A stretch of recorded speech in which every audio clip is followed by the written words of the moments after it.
বিশ্বের ধনী ব্যক্তির কাতারে আবারও নাম লেখালেন ইলন মাস্ক। ইতিহাসে প্রথমবারের মতো একমাত্র ব্যক্তি হিসেবে $500 বিলিয়ন মালিক হয়েছেন তিনি। যতই দিন যাচ্ছে ইলন মাস্কের সম্পদের পরিমাণ হু হু করে বেড়েই চলেছে।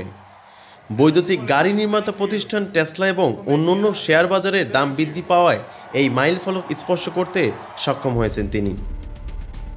ফোর্বস সাময়িকীর বিলিয়নিয়ার সূচক অনুযায়ী গতকাল বুধবার বিকেলে ইলন মাস্কের সম্পদের পরিমাণ দাঁড়ায় $501 বিলিয়ন, কিন্তু দিন শেষে তা সামান্য কমে $499 মিলিয়ন নেমে আসে।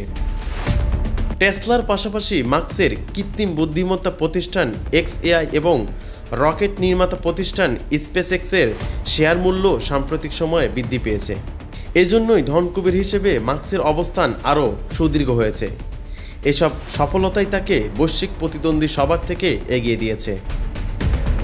বিশ্লেষকদের মতে মাস্কের বিপুল পরিমাণ সম্পদ মূলত টেসলার উপর নির্ভরশীল। এই কোম্পানি প্রায় 12% শেয়ার এর মালিক তিনি। চলতি বছর টেসলা শেয়ারের দাম প্রায় 20% বেশি বেড়েছে।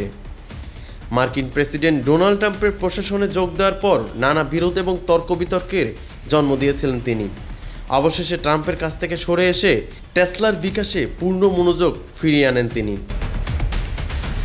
বিশ্লেষকরা মনে করেন ট্রাম্পের থেকে সরে এসে কাজে মনোযোগ দেওয়ায় তার কোম্পানি প্রত্যেকটা শেয়ারের মূল্য বৃদ্ধি পেয়েছে।